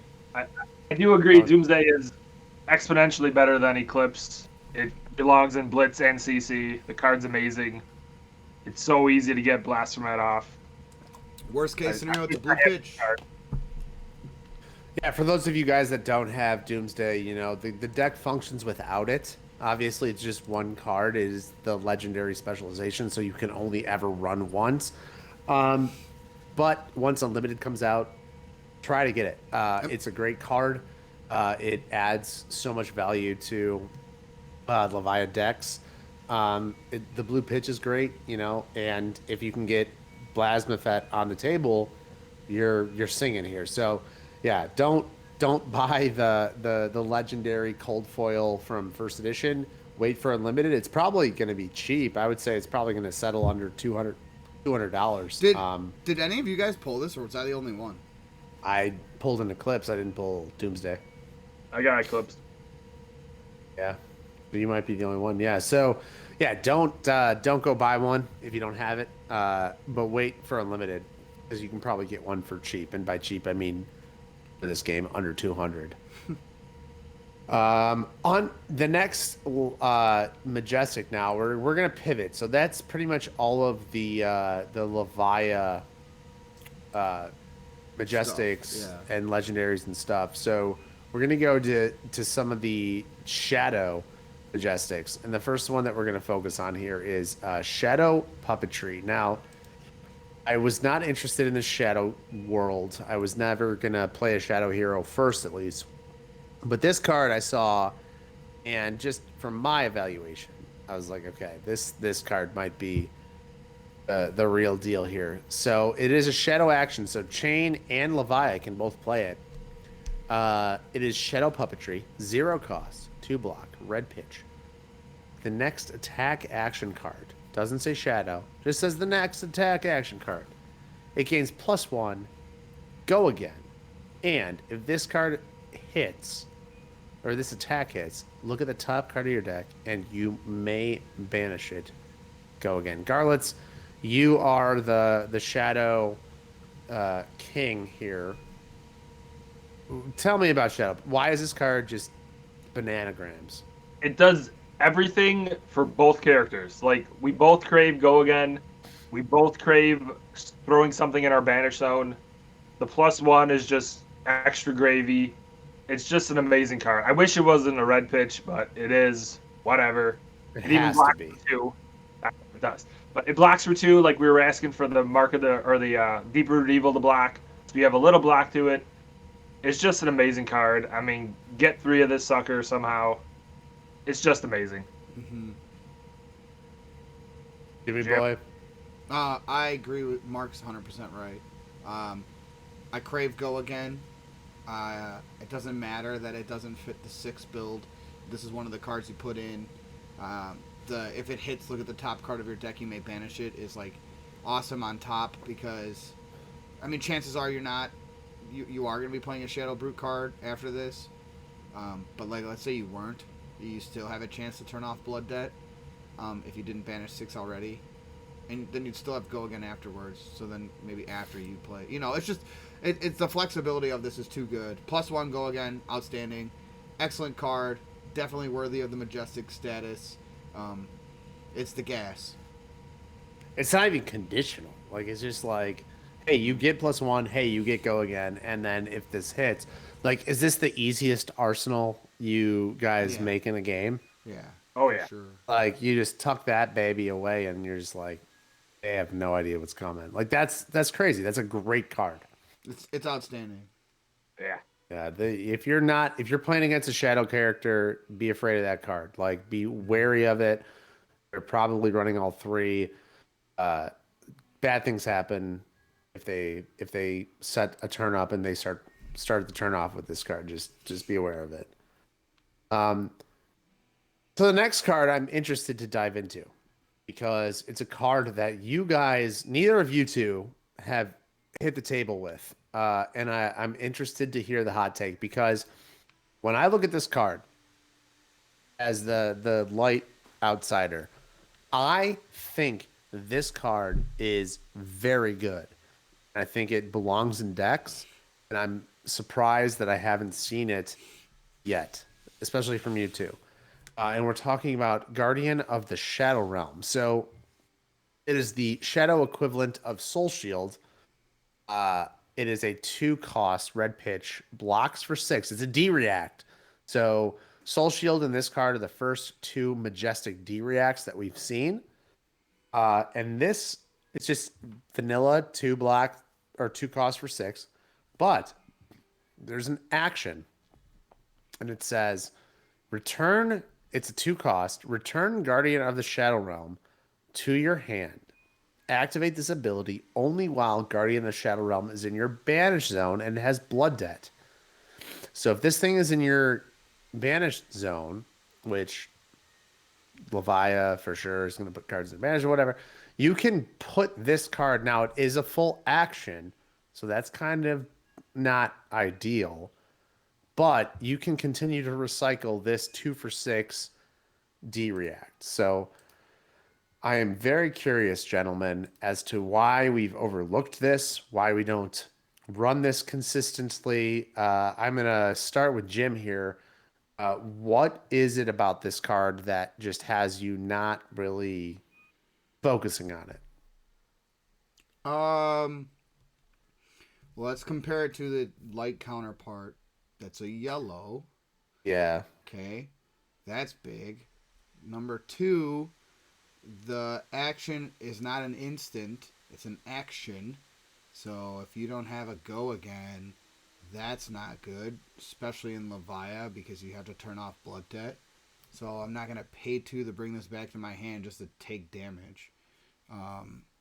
So like, sure, it's cool. And like, it's a momentum swing. Because blocking 6 is huge. But I'm just going to counter and I'll let Mark speak on the chain aspect, even though this is a Levia cast.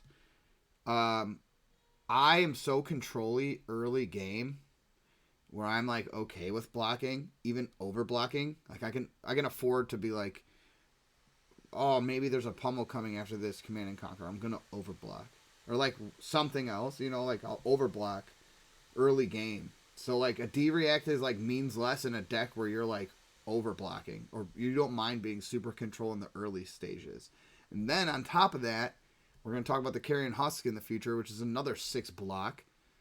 Like, I just don't need this card. I block too much, and it's like, yeah, it's a D-React for 6, and that can momentum swing a turn, but it's a red pitch, it's a 2 cost, and you never are taking that action on this card in the Banish Zone. If somebody has, tell me about it. Tell me the way that you go about doing it. But, like, 2 costs to bring it back, and that's just your action for the turn, that's not good enough. Not good enough, in my opinion. Mark, what do you think? You said everything exactly. For me, it's like the biggest thing is that freaking action. That has to be an instant, even to make this card possibly playable. The fact that it's an action, it's just stupid. Like, why would you spend 2 to bring it back, and then it's like, oh yeah, I'll give that go again, and then I'll do an attack. Like, what the hell is the purpose of that? Mm-hmm. And then Soul Shield is exponentially better than this card. Yeah, it goes into your soul after you use it, and it's a yellow pitch. It's exponentially. Just think that there is utility here. I'm ignorant to the Shadow way. I have not played it. I've not tested it. I don't like that it's an action, but I'm curious. I mean, for DP, I'd rather play like a Sink Below or a Fate Foreseen. 0 for 4. I like that cost. It's simple. Get it over with. Yeah, for 2 less block. A Sink Below is like way.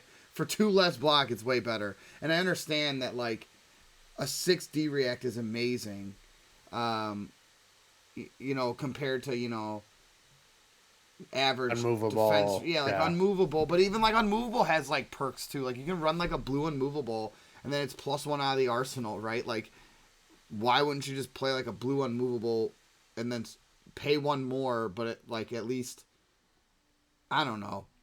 Red pitch, Soul Shield truther now, so like red pitch sucks. If it was yellow, and it was like a 5D react, and like the action cost like 1 to bring it back, or like wasn't instant, then we could talk about playing this card.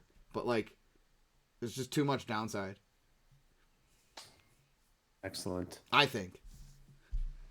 All right, so we are shifting focus here to the equipment and the loadout of the Shadow Brute character.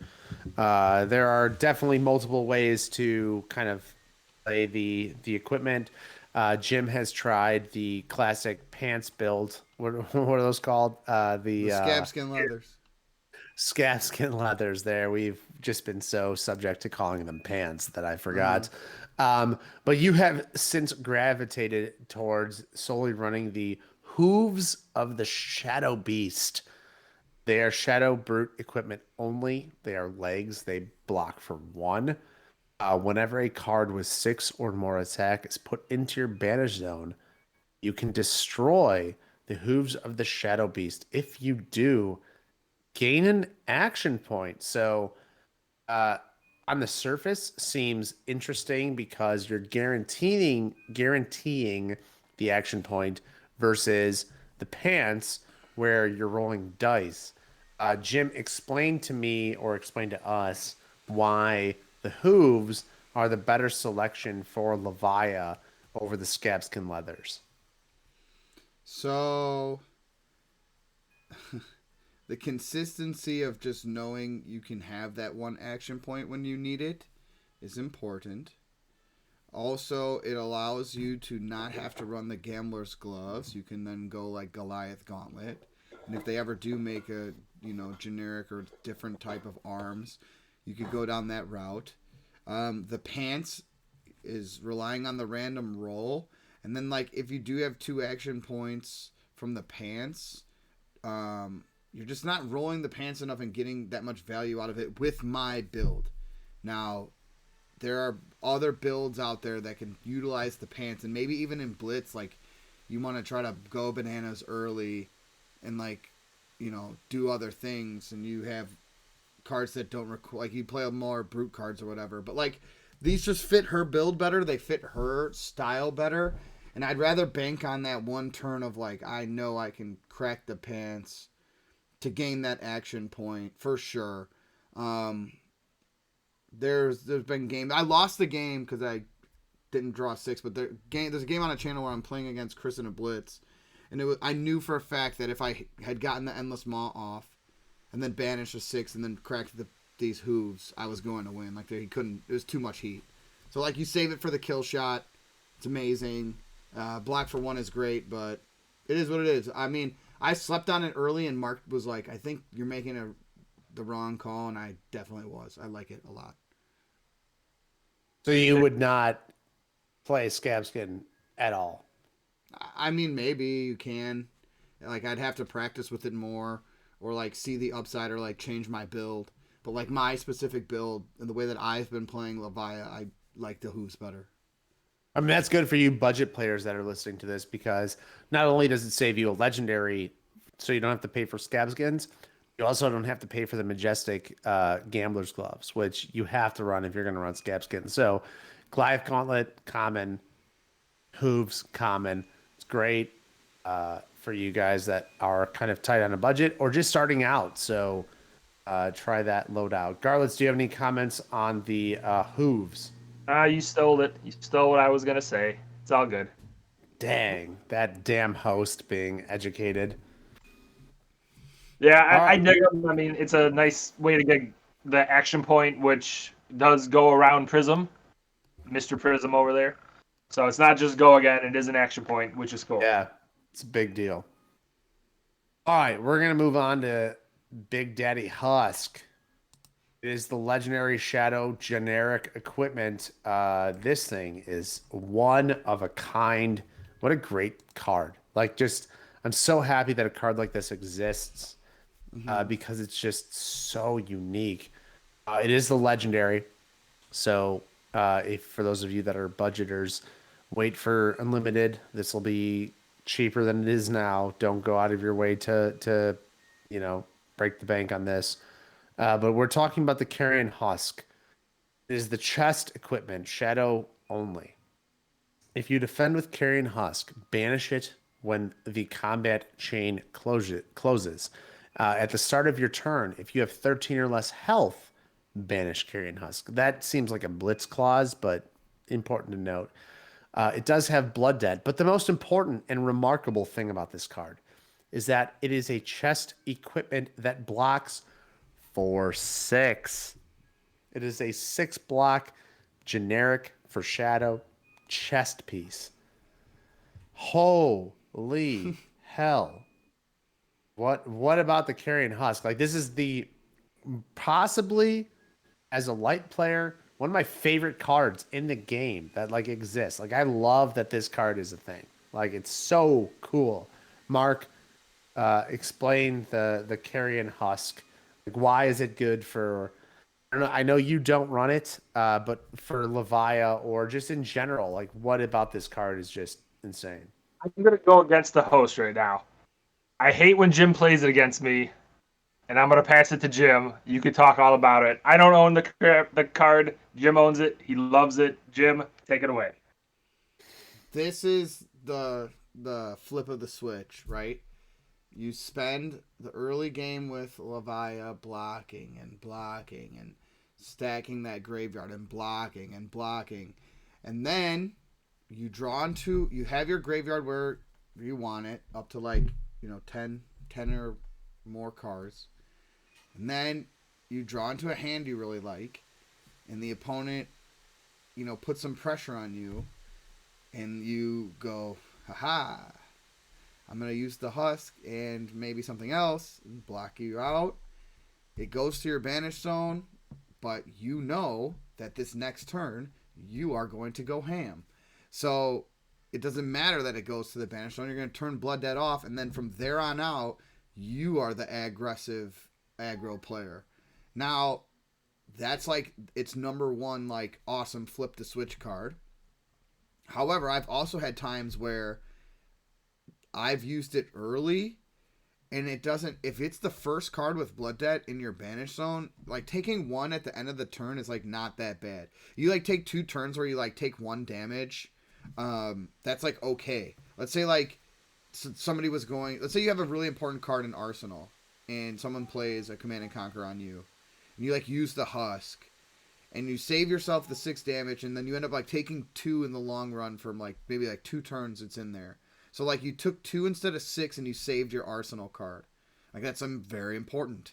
So whether you use it early because you have to, like you don't want something really to go wrong, or you wait and you wait and you wait, and then you flip the switch to shift the momentum so that you keep your full grip, you block with the Husk. This is the only equipment that could do that, and then stack that on top of the fact that you have other pieces of equipment. So like even if they attack for like a 7 or an 8, you could be like use an equipment block, use multiple equipment to block, and then have a full grip, and then it's your game. Now you're playing the game. Like you don't have to just block anymore. You get to go. And so I love it. It's amazing. If you're playing Levia at a competitive level, You need you it. have to have the Husk. Yeah, man. I think like unfortunately you either have to have this or the tunic. So it's like you're either getting it's expensive either way. You're either getting the resource every 3 turns or you have this monster shell. So I mean, we all know that too. Like not unless you're like Chain, his stupid common that shadow common chest is like insane for him. But like most characters are running like a majestic or legendary chess piece. No, not many are running like generic chess. Like for the most part. So chess piece is going to be expensive.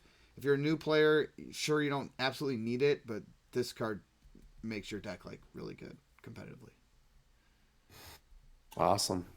All right, we are moving on to the final kind of phase of this now. So we really are looking at 2 main weapons here for Levia. Now, of course, she has like the Manimal Claws that are available to her. The club, the Romping Club is available to her if she wants to use it. But we're going to focus on kind of the 2 new ones that were in this set. The first one is just a brute card. So it's a brute weapon. It's a 2-handed axe. It is the Ravenous Meat Axe. So it is a once per turn action, a 2-cost attack. Whenever you attack with Ravenous Meat Axe, draw a card, then discard a random card. If a card with 6 or more is discarded this way, Ravenous Meat Axe gains +2 until the end of the turn, and it's a base 3 attack. So you're basing with 2 for 3. If you discard a card with 6 or more, it becomes a 5. Jim, I believe I started with Mark last time, so I know that you primarily run the Meat Axe over the card that we're going to spoil next. What about the Meat Axe? Just kind of is it the correct like run? Like what do you think? What do you like about the Meat Axe compared to the other items or other weapons that are afforded to Brute?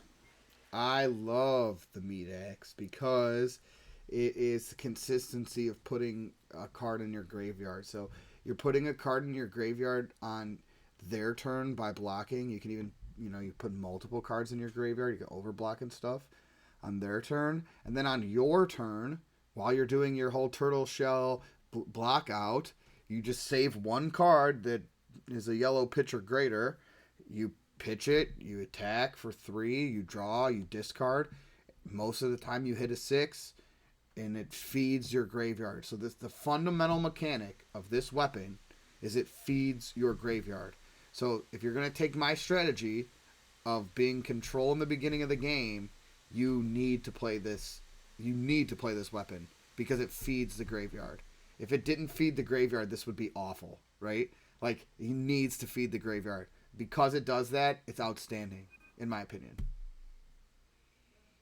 Mark, what are your opinions on the Meat Axe? I mean, he has whipped out his meat at me so many times. He is exactly right. Yeah, same. I Saturday usually do nights. the windmill with it, Saturday nights, yeah. Yeah. All right, so the last option here is one that nobody has really tested. I want to talk about it, though. Yeah, it's going to be a great conversation because it's extremely interesting. Because trash. I don't know. I don't think it is. But that we're talking about, of course, the brute majestic weapon, the Hexagore, the Death Hydra, is a two-handed flail, shadow brute only. Once per turn, 2 cost attack. Whenever you attack with Hexagore, it deals damage to you equal to 6 minus the number of cards with blood debt in your banished zone. So obviously, if you have a bunch of blood debt, so if you get 6 cards with blood debt in your banished zone, this is just a 2 for 6. That sounds insane. Uh, we want to talk about this. This card is not tested by us yet. Jim, why is this untested? This like tell me why I'm dumb for thinking that this card is good. Okay, so I just said with my strategy of blocking out, let's say you use 3 cards to block and you have 1 card left in hand, then you have no attack on your turn. You just, okay, I'll Arsenal pass. And then if you're gonna go this route, that's all you can do is fully block out, pass, fully block out, pass, fully block out, pass, fully block out, pass, fully block out, pass, and then flip the switch with the Husk or whatever, and then start playing cards that banish 3, banish 3.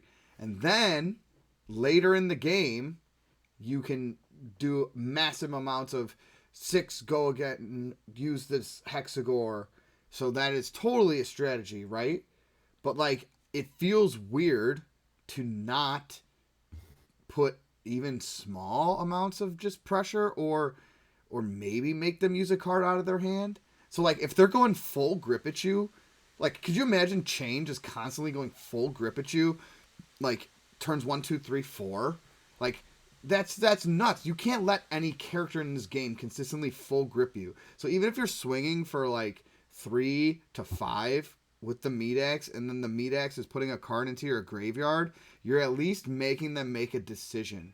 Taking that option out and like being like, I'm gonna like just fully block and not do anything.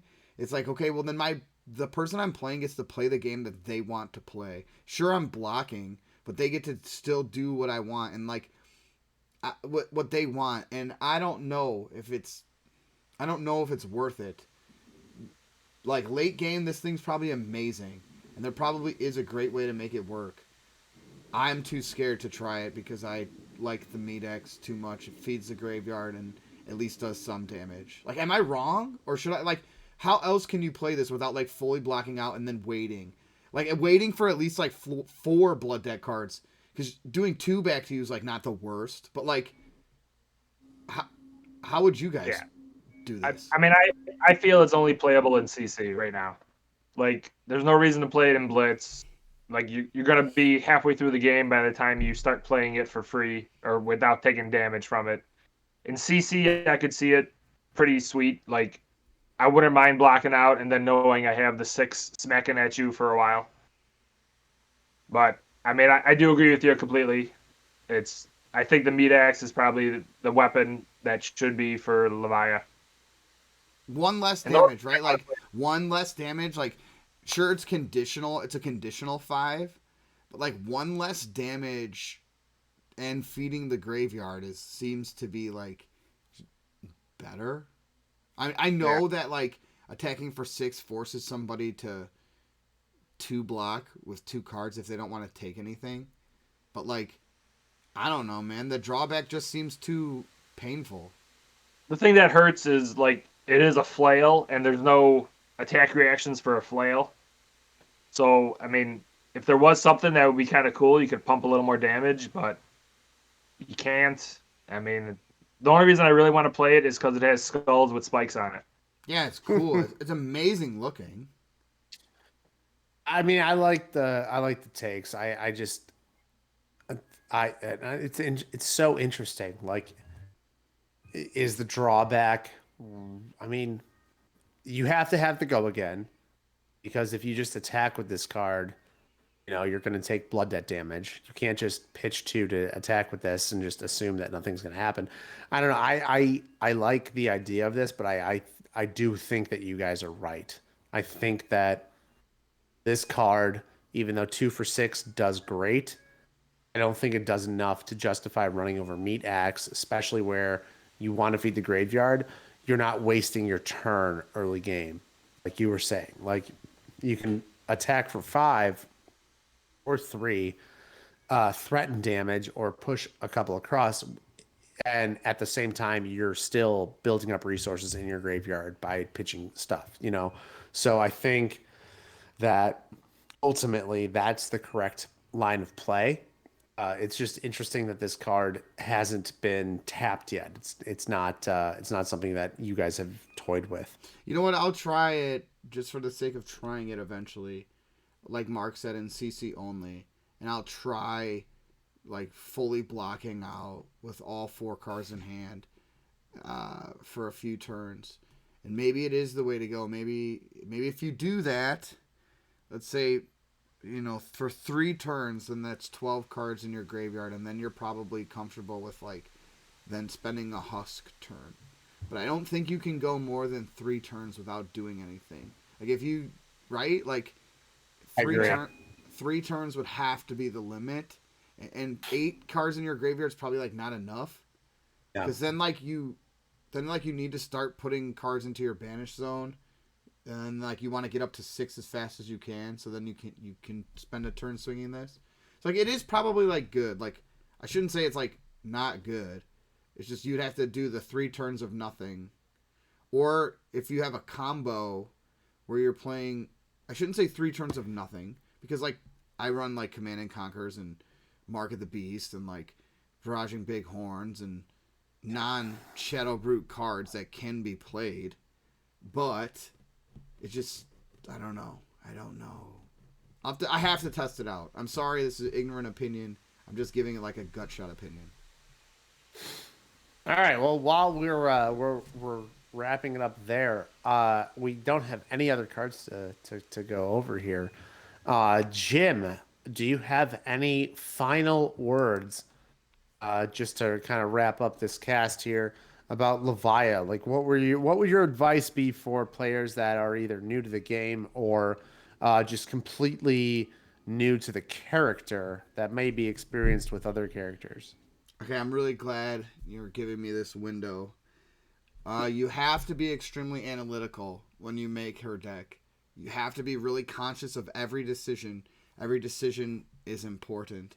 Your room for error is paper thin. One bad turn and blood deading yourself. There's no quicker way to end a game than blood deading yourself. It happens to me all the time, and I get frustrated, but you need to take those lumps to learn and then adapt and then move on, because she's on surface you think easy to figure out until you run into a turn where you're playing against a good opponent and they put pressure on you, and then you say to yourself, well, I have to keep 2 of these cards because I have to have a way to turn off blood debt next turn, otherwise I'm taking 12 or whatever it may be. So you really, really need to understand the mechanic. You need to practice. You need to not be scared to block for a long time in the beginning. And then you need to be extremely analytical when you're composing your deck. And what I mean by that is, I had to get nerdy and sit there with my deck as I made decisions and be okay, I have 27 red cards. 21 of them are 6+ attack. I have 24 yellow cards. 15 of them are 6+ attack. I have 20 blue cards, 7 of which are 6+ attack. That's a total of 43 cards. And then I'll so then you go, okay, well, 43 divided by my total of 71 is 61%. So I'm running 60%, 6+ attack. If I bring that number up from 43 to 46, then it's a 65% 6+ attack. So then you're okay, I'm sitting at 65% on 6+ attacks, and then if those go into my graveyard, it's a 1 in 3 shot to pull from whatever's in there. So my odds are pretty good that I'll hit a 6. You need to do things like that. And some people might say, well, 65 to 61% is too low. I am I want it to be 70% or 75%. But then you have to sacrifice some of the gas. Like, you have to be like, okay, well, then I can't include Art of Wars and Shadow Puppetries, and I might have to take out these Blue Dread Screamers, or you would have to then sacrifice a component of your deck, which sucks. So, like, I'm finding comfortable, like, in between 61 to 65% cards with, like, 6 power. And then, because a lot of those cards, her good cards, don't defend, you have to be really and you want to play control, you have to be conscious of which cards defend. So then you're like, okay, I need 55 cards that defend, 10 that don't, and X amount of defense reaction. Some people run Reckless Swing or whatever. But you have to, like, be really analytical while making her deck, or otherwise it's not going to work. So be patient, choose your decisions wisely, and then if it fails, don't get discouraged, because when it fails real bad. I don't know, you guys have played me for, like, a lot of these games. Didn't it seem like there was a switch that was flipped between the beginning of me trying to figure her out and then switching to being really analytical and blocking out, I started to win games, right? Or am I wrong? No, I think touching on the earlier point, where everybody's assumption was, hey, Levia is going to be an aggro character. So as soon as you get 3 cards in your graveyard, go, because now you can afford your next thing. And then you take it. And that was just inefficient. And we realized, or you realized early, that that's just not it. You couldn't do that. Like, you would lose every single game. And kind of taking the step back and realizing that, hey, there's 2 phases to this character. The first half, I have to be patient, I have to be defensive, I have to be control-y, and then set up the combos, and then start going about the 15 card in graveyard mark, or 10, or whatever your deciding factor is, depending on the situation. It's a more complicated game than we anticipated. So for those of you that are trying Levia and you're upset because it's like, well, I'm getting ran over by Chain or by, these characters that are aggro, Levia is not the aggro character that you think she is. And Jim's put in the hours, he's put in the time to realize that, and realize her for, or I guess accept her for what she is, and that's half and half. Yeah.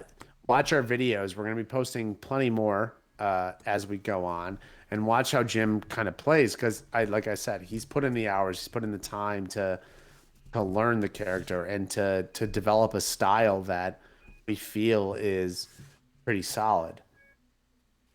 I mean, I felt the pain with Chain when he busted that out and just controlled the hell out of me, and then all of a sudden, smack, smack, smack, and I'm like, oh crap, I don't think I'm gonna have a chance at winning this game. Mm-hmm. It's a great strategy. I mean, it seems like a one-trick pony. Like, Bravo is like, there's really only one way to play Bravo, and then, like, once you like find ways to incorporate tricks, she feels like the same way, which is ironic because I played Bravo a lot. So, like, you find out to play Bravo, and then once you got a handle on Bravo, you can, like, start to incorporate, like, little tricks or small decisions. But we're like, yes, or when we talked about Prism, we were like, oh my gosh, there's like 3 ways to build this character. How diverse, how insane. There's really, like, not that many ways to build this character. You could go down, like, a more brute route. If you do that, then I'd ask you, why don't you just play Reinhardt? Like, Reinhardt's in a good spot. Reinhardt's in a good spot, so then, like, if you're gonna just do brute stuff, then just do brute, don't worry about, like, blood debt and stuff. Like, go down the brute route and enjoy it. But if you're gonna play Levia, take her for what she is and who she is, and that's it's a risky character that has high upside when the highs are high, and when the lows are low, they're real low. Yeah, right.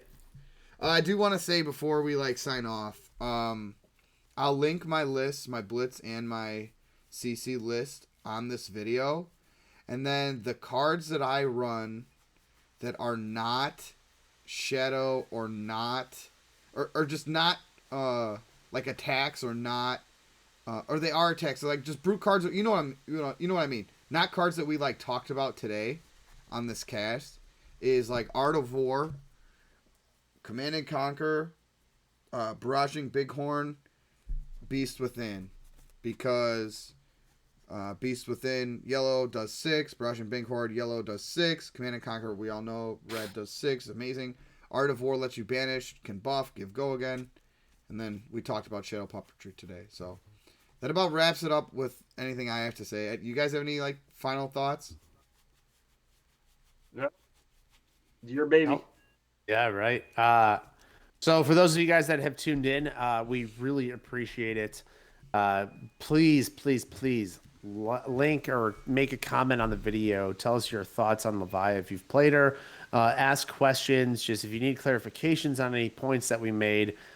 We are very actively engaged with our YouTube comment section. So please feel free to ask away.